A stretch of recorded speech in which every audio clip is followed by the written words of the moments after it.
پیر صاحب پسند کی شادی کرنا جائز نہیں؟ میں کہتا ہوں صاحب اور بھی بڑی چیزیں جائز ہیں، صرف ایک ہی شے جائز رہ گئی ہے، رسول پاک صلی اللہ علیہ وسلم سوائے اللہ کے کسی کے پابند نہیں، کسی کے پابند نہیں۔ اور جناب سیدہ خدیجہ الکبریٰ رضی اللہ تعالیٰ عنہ نے پیغام نکاح دیا، یا رسول اللہ میں شادی کرنا چاہتی ہوں، حضور کسی کے پابند نہیں، پر میرے محبوب نے فرمایا میرا چچا میرے والد کی جگہ ہے، میں اپنے چاچا سے پوچھ کے تمہیں جواب دوں گا۔ یہ ہے پسند کی شادی جو میرے نبی نے بیان فرمائی ہے۔ تو سارا کچھ کراس کر کر کے گزر جاتا ہے، یہاں تو حال یہ ہے کہ پالنے والا کوئی اور سائے میں بیٹھنے والا،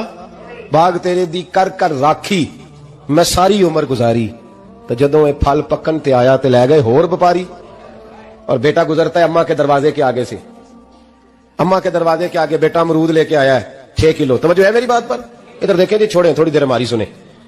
وہ امرود لے کے آیا 5-6 کلو، تو اماں کے دروازے کے قریب سے گزر گیا رات کو، تو کمائی کھانے کا ٹائم آیا نا، تو گزر گیا، تو وہ وزیر اعظم سے ڈرتا ہے نا، تو جا کے بی بی سے کہتا ہے بی بی کے حقوق دینا بھی رسول اللہ کی سنت ہے، لیکن یہ کیا بات ہوئی، تو نے بیوی اور ماں کا مقابلہ شروع کرا دیا، سمجھ تو صحیح، یہ تیرے لیے کعبے کی جگہ ہے اور تو بیوی کے لیے کعبے کی جگہ ہے، اسے بھی سمجھنا چاہیے، غور کرنا چاہیے۔ 5 کلو امرود لے کے تو ماں کے کمرے کے قریب سے گزر گیا ہے، بی بی کو جا کے کہتا ہے چل آدھا کلو اماں کو بھی دیا، اس کے کون سے دانت ہیں، تو پلیٹ میں ڈال کے وہ لائی ہے، تو سمجھا ہی نہیں، تو نے غور ہی نہیں کیا۔ بندہ تو وہ ٹھیک نہیں تھا، نیپولین، اور کسی نے اس سے پوچھا تھا بتا زندگی میں پیسے لینے کا مزہ کب آیا؟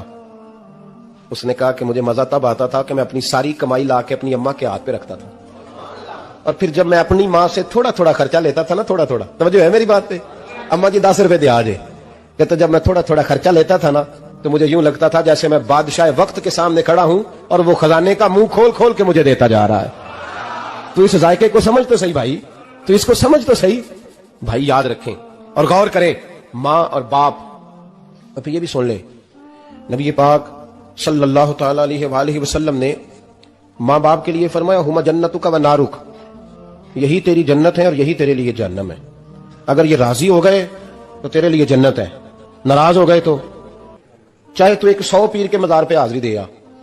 لیکن جب تک ابا راضی نہیں اتنی دیر تک اللہ راضی۔ یہ حدیث پاک ہے، حضور نے فرمایا جس کے والد راضی اس کا اللہ راضی، اور جس کا باپ ناراض اس کا اللہ